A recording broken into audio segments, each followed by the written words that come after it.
Welcome to the Bruce Williams channel. On the wrist today is my Burgundy Dial Black Bay. We have the 150 times. So I know some people like 1010, some people like 150.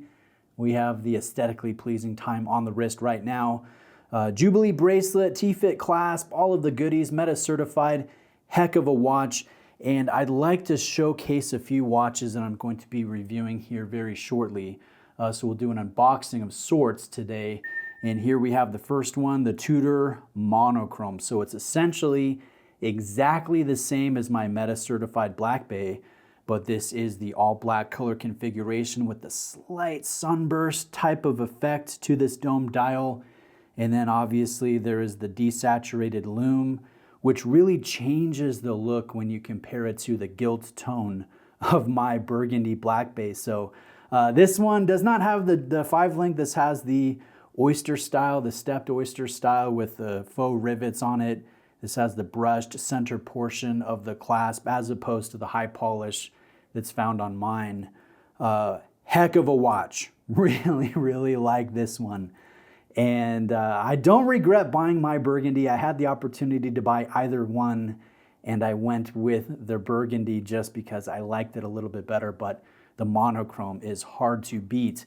And I want to show that watch next to one that it's compared to a lot, and that is a classic Submariner from Rolex. This is the 124060, obviously oyster bracelet, large glide lock style clasp, ceramic bezel insert, lacquered dial. This watch, it's hard to get. It's far more expensive.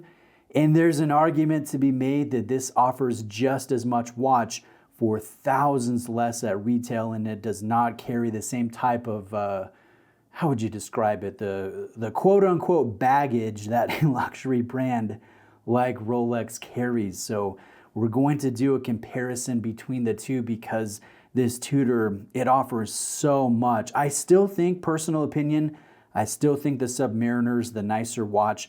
But is it worth spending thousands more, waiting potentially a lot longer to obtain? We're going to jump into all of that when we do the video, but seeing the two side by side is a real treasure. Now here's the next one. This is the Seiko Speedtimer. This is the mechanical version of the Speedtimer. This retails for about $2,500. Obviously that's full retail price. That's not taking into account any discounts. And considering the quality of movement within, with a vertical clutch, a column wheel, I mean the nice actuation, I don't know if you can hear that very well, but this movement is so impressive for the price. And the dial has a silver brushed effect to it that goes north to south. I think it's versatile, I think it's attractive, and I'm personally very interested in this piece.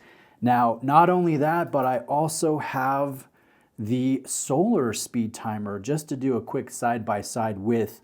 This is roughly the same size. Obviously, we have a quartz solar-powered movement versus an automatic mechanical in-house movement here. Actually, technically, they're both in-house.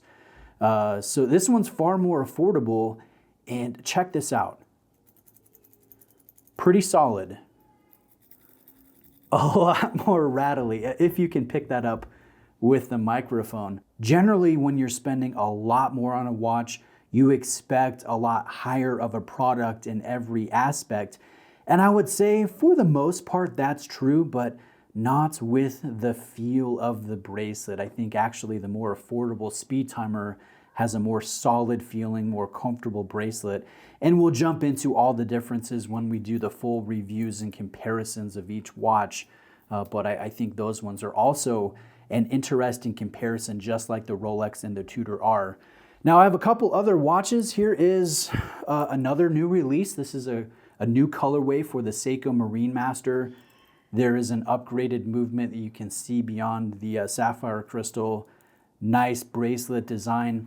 And the thing that I think a lot of people are going to enjoy about this one is the fact that it's so trim, it's slender, it's svelte, and I would say it's probably too small for myself. Check this out. Here it is next to my own SLA Willard, and just putting the two side by side, you really see the size difference come to the forefront. I know a lot of watch collectors have been asking for Seiko to make smaller sports pieces for years, but I think they do the large pieces so well. So this is my personal watch. This one is on loan from Exquisite, and just seeing the size difference, I don't know, I just think it's interesting. You'll have to let me know your opinion there.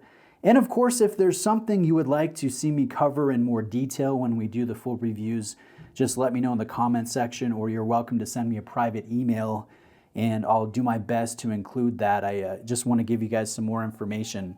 I have a couple more watches to share today. The first one is the Omega Speedmaster Super Racing. This one has that gorgeous honeycomb texture to the dial, a gloss effect. It has the racing indexing going around the circumference of the dial.